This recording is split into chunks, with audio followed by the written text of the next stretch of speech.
Focus, focus, focus, focus, focus, focus, please. Focus, focus, focus, focus, focus. Thank you.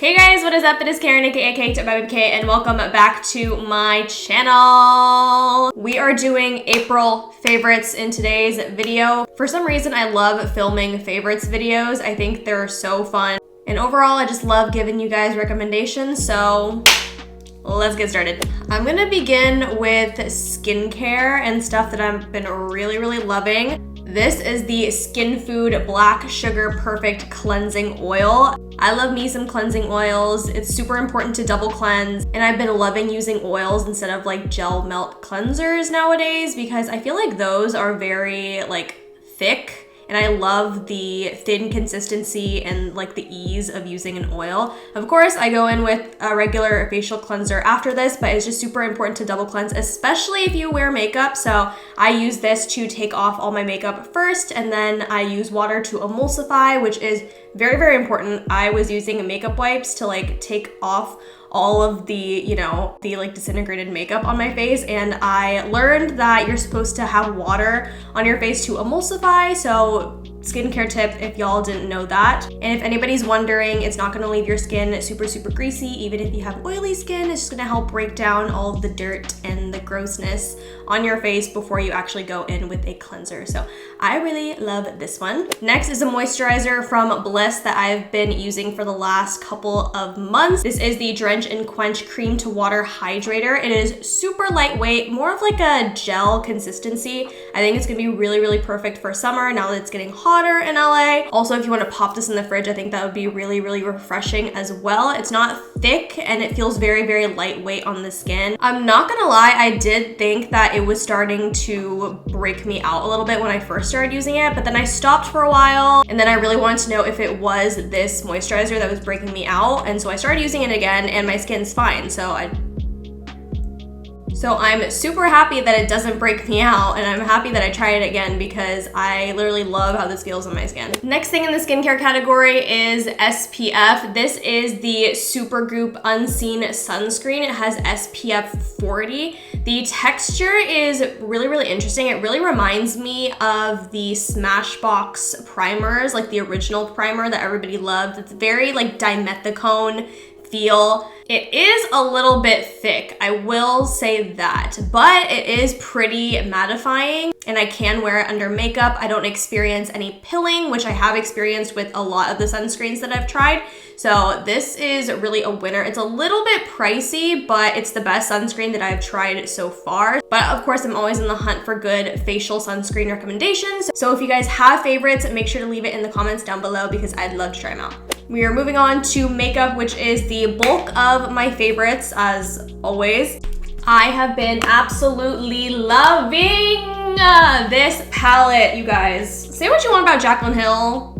She may be controversial, problematic, what have you, but whew, she creates good eyeshadow products. I will also say that she gets an unnecessary amount of hate, and people just need to stop ragging on her. Like, people make mistakes, but like, she takes all the hate she gets like a freaking champ. Honestly, if I were in her shoes, I don't know if I would be able to handle like all the hate comments that she gets. She really does not deserve all the hate she gets. Like, nobody deserves that amount of hate. I feel so bad for her, but you guys, this palette, she really did that. I'm a really big fan of her OG palette with Morphe. That one was Chef's Kiss. I still have it.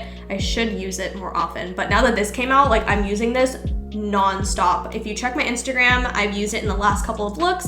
Everything is so buttery and smooth. You guys, look at those swatches. Ooh. They are so buttery. They blend like a dream. I will say that it does stain pretty badly, as most, you know, bright neon-ish colors do tend to stain your eyes, so be wary of that. Also, I know the whole scandal of Morphe not disclaiming that this is now not a cruelty-free product. I believe they started using carmine in it, and Jaclyn had no idea. I don't know how I feel about that. I definitely think that Morphe could have handled the whole situation better and come out first by saying that it's not cruelty-free. Everybody has their own opinions on it. I'm not gonna dive too deep into that. Just The palette is Chef's Kiss. I did get this in PR. And if you guys want to save some coin, I do have a discount code with them. I'm going to link it in the description and also on the screen right here. You can get $5 off any $10 purchase or more, I'm pretty sure. Another eyeshadow palette that I've been obsessed with lately is the Pinky Rose Obsessed palette. Again, super, super bright colors. I absolutely love the pigmentation of this palette. It also blends like a dream. I just think the color story is really, really interesting as well. You have some cool tones, you have some warms, neons, and you also have some neutral tones. Sorry, I'm like blinding you guys. And I think that they're all so different, but they work together in a really, really nice way. I've created some gorgeous looks with this palette. The quality, it's unmatched. I absolutely love this. Some drugstore products up next. We have the Essence Sun Club Matte Bronzing Powder Palette. So this comes with 4 different shades. So it's very, very universal. Obviously with my skin tone, I only reach for the top 2, and that's the thing with these bronzing palettes, is that you obviously don't need to use all of the shades. But if you are a working makeup artist, I definitely see this being a good addition to your kit. Even though it is drugstore, it performs so well. It blends really, really nicely on the skin. Not super pigmented, which I kind of like in a bronzer because you don't want to go in too harsh. But I sometimes use the bottom 2 shades for eyeshadow, so they're not completely going to waste. More drugstore complexion. These are the Juvia's Place Stick Foundations. I got these months back and I remembered I was so in love with them, and then I kind of fell out of love with them, you know, as new products launch, and I went back to old favorites. But we recently did a Juvia's Place challenge. If you guys are familiar with the Don't Rush challenge on TikTok, Juvia's Place was having a little contest to see who won $15,000, and all you had to do was do the Don't Rush challenge with Juvia's Place products. So I used this and a couple of their palettes, and I just like fell back in love with these foundations. Y'all know I'm usually not a fan of stick foundations, but these just hit different. I will say that they don't last too long on my skin. They tend to crease in areas, especially like around my smile lines, and I have like these little indents when I like scrunch my eyebrows. So they do sink in, I will say that, but for pictures and for short-term wear, it definitely is such a winner for me. I am in the shade Brasilia and Panama. I like to mix these two, and I can use them separately depending on the time of year. So if it's like summer, I can use Brasilia like just by itself. And if it's like winter, I can use Panama. But right now I'm mixing the two because we're in this like weird in-between time of the year, which is called spring. And I also really love to cream contour with this stick foundation as well. So I use Addis Ababa. Don't know if I'm pronouncing that correctly. I'm so sorry if I'm butchering it. If somebody knows the correct pronunciation, please leave it in the comments down below. I just blend this out with my e.l.f. sponge and it looks so good. Medium to full coverage depending on how much you want to put on your face, but it really does it all. Foundation, concealer, bronzer. All right, now y'all know that I love my Benefit Roller Lash, but I ran out of her a couple months ago. And I also had this guy in my collection. This is the MAC Extended Play Mascara. We love her so much. When I first got this, I will say that I wasn't too blown away with it. I was just like, this is a regular mascara. There's nothing special about it. But after I started using other mascaras and other wands, I'm like, okay, she may have made some points. The wand is so thin, so skinny. I have really stubborn, stick straight lashes, and my eyes are pretty small. So I can't really use a wand that is too chunky or holds a lot of product. So a small wand like this comes in clutch for me so much. I've been using this for the past couple of months and I just don't want to run out. I don't want to use any other mascara. I actually tried the Anastasia mascara that just launched. This guy, and I hate it. I hate her. I hate her so much. Which brings me to ask if you guys are interested in seeing a products that I hate video. I don't hate a lot of products, but there are some that I feel very strongly towards. So comment down below if you want me to do that. All right, lips. This is my favorite lip combo at the moment. This is the Pop Beauty Pout on Point lip liner in Risque Rose. It's not too pink, but it's not too dark either. It's just like For me, it's the perfect like your lips but better shade, and it's just slightly darker than this lipstick that I'm wearing. It is Anastasia Beverly Hills Kiss. Again, the colors are very, very similar.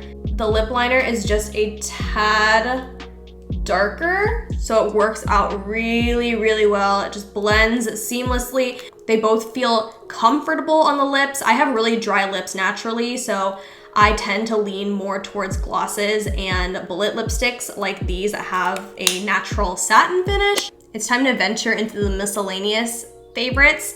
So number one is my very good friend Dom from Instagram. She's the mom of a beautiful little boy, and she's also a wife. She just started her own press-on nail business, and it's not even 2 months old yet, and she is so successful. You may have seen her on Twitter. I'm gonna insert some screenshots right over here. She is such a badass. She wakes up at like 5 a.m. and she does her orders, and she does that on top of being a wife and a mother and also doing, you know, makeup on Instagram.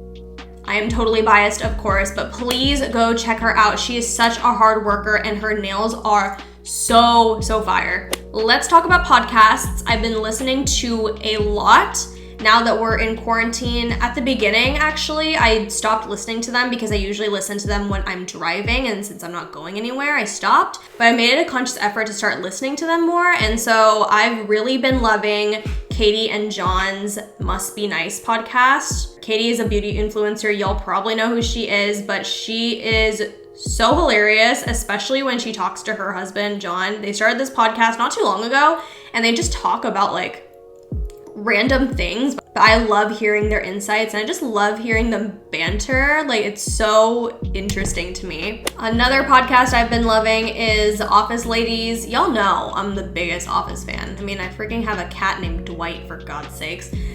Also wearing a Michael Scott Paper Company shirt that I got at Target, if any of you were wondering. They go through an episode each week and they talk about like behind the scenes things and just memories that they had while filming. It honestly is so much fun. And then after I watch the episode that they talk about and I try to catch all the things that they've talked about. Another one I've been loving is Gloss Angeles. So shout out to Kirby and Sarah. I absolutely love these gals. They are so informative. They do different topics every week, ranging from hair, skin, nails, etc. I actually met them both at a benefit event and they were so sweet. They're both such queens and I love them to death. Please, if you are a beauty enthusiast, you need to go listen to this podcast. So knowledgeable about all these different areas because they're both beauty editors and that's their job to know the inside scoop. My last one is Animal Crossing. I am straight up addicted. This game is so fun. It's so cute, and especially with like the state of the world right now, I just wish I could escape to my island because it seems like paradise compared to real life right now. It's just a really nice way to escape and kind of de-stress. So after work, I've been just playing Animal Crossing. I play with my coworkers, I play with Nate. Nate actually bought this Switch Lite and the game for me for my birthday. And then I went around and I bought him a Switch for our anniversary because they're kind of like back to back. So we've been playing together and even he is obsessed. Everybody's hooked. All right, you guys, that is it for this video. Thank you so much for tuning in. Let me know if you're gonna be trying out any of these favorites or if you have tried them out and you want me to know your thoughts, please leave them in the comments down below. Don't forget to follow me on all my socials, Instagram, Twitter, TikTok. I love TikTok. Please follow me on there. And with that said, don't forget to like, comment, subscribe, thumbs up, all that good, and I'll see you guys in my next video.